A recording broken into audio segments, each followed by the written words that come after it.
एक पॉइंट की कीमत तुम क्या जानो श्रेयस बाबू हा डायलॉग असणारे प्रीती जिंटाचा श्रेयस अय्यरसाठी, कारण या एका पॉइंटमुळं पंजाब किंगची ही टीम बाहेर गेलेली.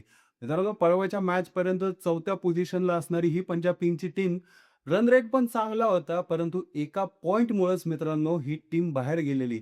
यांचे जे सपोर्टिव्ह रील स्टार जे आहेत, ते एक डायलॉग म्हणत होते, अवड्डा पंजाबियों का दिल बड्डा होता है, दे दिया एक पॉइंट. आणि ह्या एकाच पॉइंटमुळं मित्रांनो कुठेतरी पंजाबची ही टीम बाहेर गेलेली आहे. मित्रांनो, 2026चं हे IPLचं सत्र जे होतं, यामध्ये लोकं तर डायरेक्ट म्हणत होते, की पंजाब किंग्सच्या या टीमला डायरेक्ट ट्रॉफी देऊन टाका.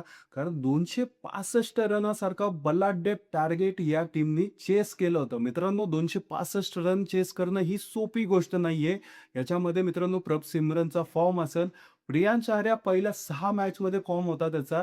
श्रेयस अय्यर देखील फॉर्ममध्ये, टॉप ऑर्डर अख्खं फॉर्ममध्ये होतं. आणि याच्याचमध्ये सगळ्यांना अपेक्षा वाटत होती, की 2026च्या IPLची ट्रॉफी ही पंजाब किंग्सची ही टीम उचलणार. परंतु पासे पलटले आणि प्रीतीचं स्वप्न लांबच राहिलं. मित्रांनो, प्रीती झिंटा गेल्या 2008 पासून ते आत्तापर्यंत वाट बघतीये त्या ट्रॉफीला हात लावायची. परंतु हे स्वप्न कुठेतरी साकार होताना दिसत नाही. आपण RCBला नावं ठेवतो. RCBला लोकं म्हणतात, "इस सालो कप्पू लॉलीपॉपू." अक्षरशः त्यांना चिडवतात. परंतु सर्वात मोठे चोकर्स तर बघितले तुम्ही तर पंजाब किंग्सची ही टीम आहे. कारण यांच्याकडे जे प्लेयर्स असतात ते एकदम स्टार प्लेयर येतात यांच्या टीममध्ये, तरी देखील यांना क्वालिफाय होता होत नाही. सर्वात महत्त्वाचं म्हणजे फायनलला तर मागच्या वर्षी गेले होते, परंतु RCBने बाजी मारली. यामध्ये कॅप्टन्सी पण चांगली आहे, सगळं चांगलं आहे, तरी देखील यांच्यासोबत एवढं बॅड लक का आहे हे समजत नाही. मित्रांनो, यावर्षीचा सिनारिओ तर सगळ्यात अक्षरशः पहिल्या 6 मॅचेसपर्यंत व्यवस्थित चाललं होतं. पहिल्या 6 मॅचेसमध्ये मित्रांनो सगळ्या 5 मॅचेस जिंकल्या होत्या. त्यानंतर 7 मॅचेस झाल्या. 7 मॅचेसमध्ये मित्रांनो 13 पॉइंटवरती पंजाब किंग्सची टीम पोहोचली होती. आणि ह्या 13 पॉइंट नंतर मित्रांनो सलग हारत गेले शेवटच्या मॅचपर्यंत. शेवटची मॅच एक पंजाब किंगने जिंकली आणि कुठेतरी जाऊन 15 मॅचेसपर्यंत पोहोचले आणि 4थ्या पोझिशनवरती येऊन थांबले. मित्रांनो, हा 1 पॉइंट पंजाब किंगला एवढा महागात पडला, जो की KKRच्या विरोधात झाला होता. मित्रांनो, पहिल्या सत्रामध्ये जी KKR विरोधात मॅच झाली होती, यामध्ये पावसामुळे ही मॅच रद्द झाली आणि 1-1 पॉइंट जो आहे तो दोन्ही टीमला शेअर झाला आणि हाच पॉइंट कोलकाता नाईट रायडर्सला पण महागात पडला आणि या पंजाब किंग्सच्या टीमला देखील महागात पडला. मित्रांनो, पंजाब किंग्सचा रन रेट देखील चांगला होता. कोलकाता नाईट रायडर्सचा देखील रन रेट चांगला होता. तरी देखील ह्या दोघांना क्वालिफाय करता आलं नाही. ते म्हणजे या एका पॉइंटमुळे. मित्रांनो, हा 1 पॉइंटच एवढा महागात पडला, की 16 पॉइंटवरती राजस्थान रॉयल्सची टीम क्वालिफाय झाली. त्यांचा रन रेट कमी जरी असला तरी देखील त्या क्वालिफाय झाल्या. पंजाब किंग्सचा रन रेट चांगला होता, तरी ते एलिमिनेट झाले या एका पॉइंटमुळे. मित्रांनो, ह्या सत्राची मॅच ही पंजाबने देखील जिंकू शकली असती आणि कोलकाताने देखील जिंकू शकली असती.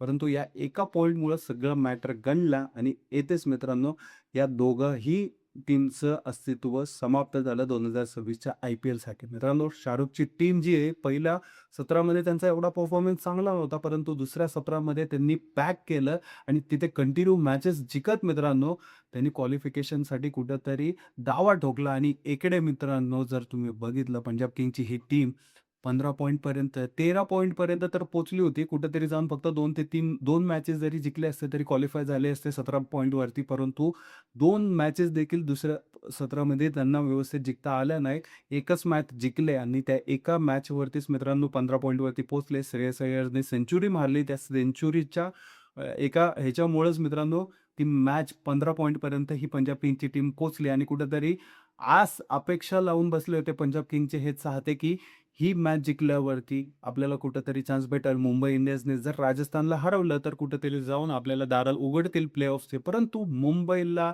हे करणं पॉसिबल झालं नाही आणि याच्यामध्ये मित्रांनो काय मुंबईने मुंबईने चेन्नईला संधी दिली. चेन्नईसाठी दरवाजे उघडले होते, परंतु चेन्नईला पण जमलं नाही. दुसऱ्या टीमसाठी दरवाजे उघडले होते.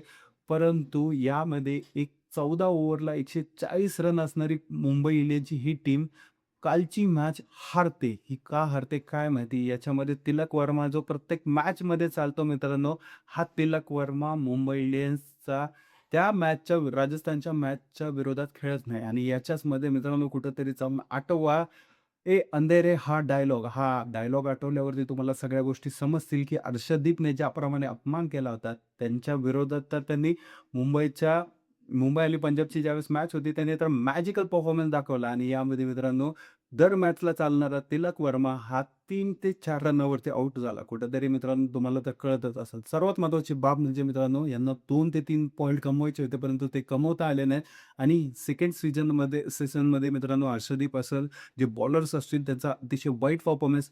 त्या अख्ख्या IPLच्या सीझनमध्ये 500 पेक्षा जास्त रन हे हर्षदीपने खाल्लेले आहेत. 14 विकेट घेतलेले आहेत आणि याचमुळं कुठेतरी मित्रांनो 10च्या वरती इकॉनॉमी ज्यावेळेस तुमच्या बॉलरचा जातो, तर ते बॉलर्स एवढा मार खाऊन थकलेले असतात.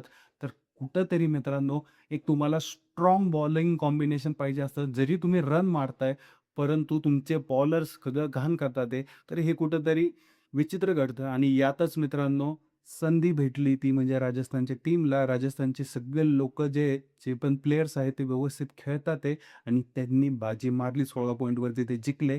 आता नक्कीच मित्रांनो प्लेऑफ्समध्ये काय होतंय आणि गमतीशीर भाग जर बघितला मित्रांनो, ह्या दोन्ही टीम्सच्या जे पॉइंट मॅच झालेले आहेत, ह्या दोघांनाही एकच पॉइंटची गरज होती आणि ती 1 पॉइंटची मॅच मित्रांनो, जी की ड्रॉ झाली. कोलकाता पण क्वालिफाय करू शकली असती, पंजाब पण क्वालिफाय करू शकली असती, परंतु तो 1 पॉइंट, त्या एका पॉइंटने मित्रांनो सगळा पासा पलटवला.